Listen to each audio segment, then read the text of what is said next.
This is my reference of the beach of Antalya, a very beautiful beach, and I'm going to try to recreate it. When I am doing watercolor beach, I tend to pick up my pencils and just sort of draw some hard lines across so I know where I need to get my waterfront just a wee bit, and then I will just take some water across. Okay.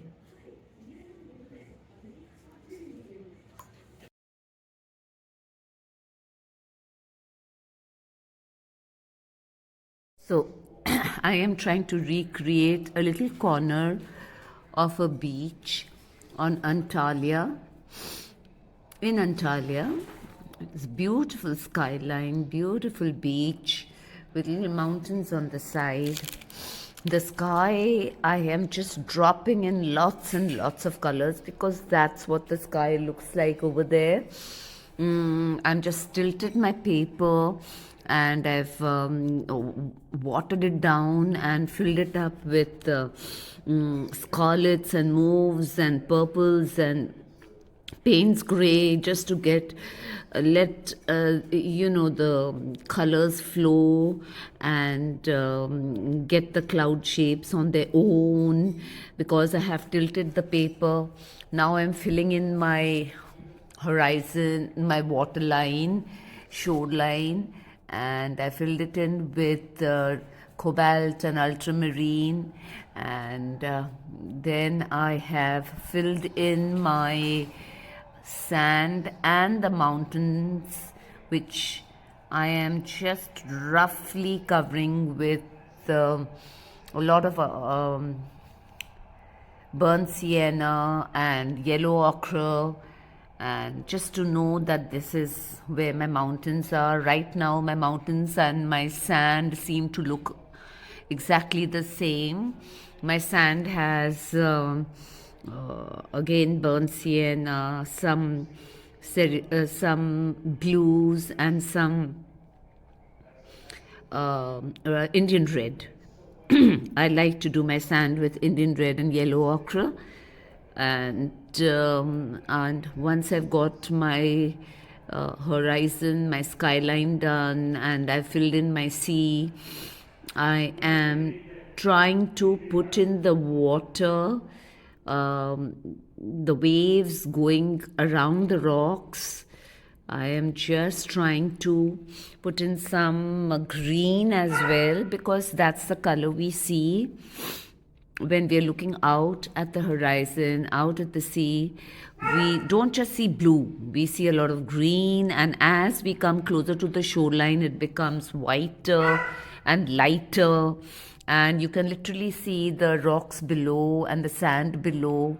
And as it covers the sand on the shore, the beach, when it covers that, it has to be really giving the effect of wet sand. So I have put in a lot of shadows in my sand. I am touching up the waves again, the waves touching the rocks. My sand is I am putting in some shadows here too, so I can differentiate between the waves coming in and the waves when they come in and they go back. Then they leave a very wet and watery look on the sand, a lovely hue. That's what I'm trying to recreate over here. The sand is reflecting the water which has come onto it and then gone back into the sea. So that's what I'm trying to get. my reflections and my details absolutely correct. I am trying to just copy my reference photos which I have from the beach, and not being very exact but trying to get the same effect. I really am concentrating on the sand. I want the sand to look very wet and watered down by the waves which have crashed into it and gone back, crashed into it and gone back. I'm touching my rocks on the side. Again, I've put a lot of burnt umber, burnt sienna, yellow ochre into my rocks and given them as jagged a look as I could.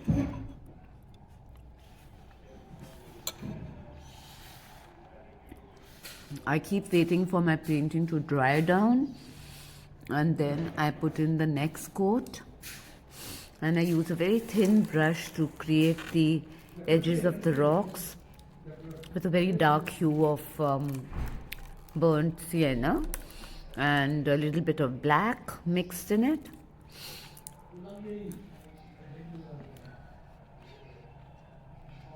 I have put in my waves, and there's always a darker hue under the foam, the white of the waves. There's darkness where it throws its shadow when the wave is rising and falling down. There's a shadow effect under the waves, so that's what I have created under each wave. The waves are crashing into the rocks.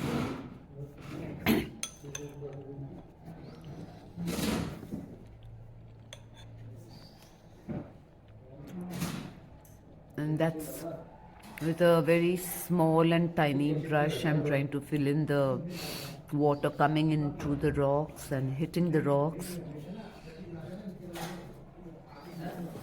The dry brush technique really works over here. I'm using an absolute dry brush and pulling the water in and out. Even I use the same dry brush technique on my sand and pull it in and out to give it a very sandy look. And I mostly use gouache because gouache creates a very opaque look once the water touches the sand, and you can see the sand and the beach underneath the water. So my choice of medium is definitely gouache when it comes to a beach. And my final effect on the beach and the final touches I give even to my waterline, even to the skyline and the rocks is always gouache. Because it gives a very beautiful effect and we get a very watered beach and a very opaque look. When we look at the beach, we can see the sand through the water. It's as if the waves came in and went out and left the sand very wet. I'm touching my mountains as well, putting in the darker hues and the lighter hues wherever I can, and pushing some of the rocks behind and pulling some of the rocks in front. So I get a horizon full of mountains, some very far and some closer to me. In my reference there was also a pier, but I chose not to do the pier because I enjoyed looking at my sea and my beach and the sand, and I chose not to do the pier because it would distract the eye from the waves and the rocks.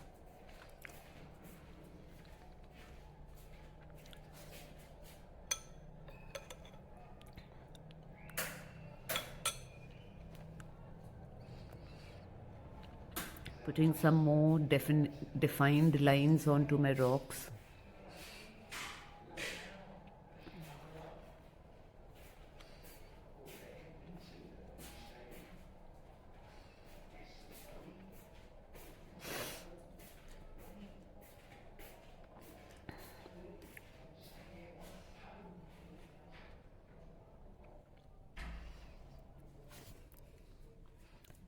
the beaches of Antalya.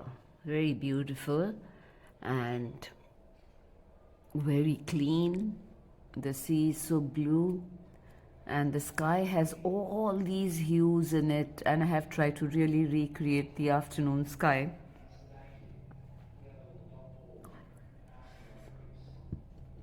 with my purples and mauves and paints grey and white, so I can get the effect of all the clouds.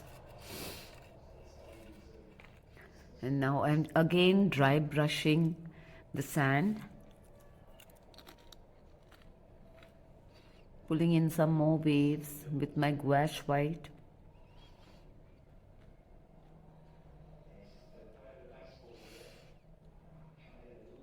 Even where there are no waves crashing into the rocks, I tend to create a wave over there just to break the monotony of the empty spaces, and little bit of seaweed and debris floating in.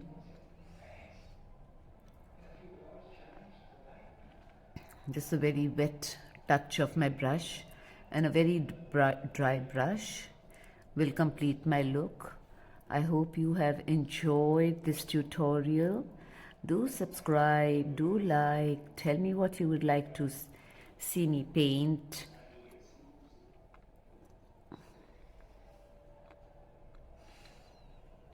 Just pouring my waves over the seaweed and the little rocks, pulling in some more shadow on the beach with just white gouache and a little bit of cobalt blue. I've also used ultramarine blue, I've also used red, yellow ochre. All these colors have gone into the colors of my sand.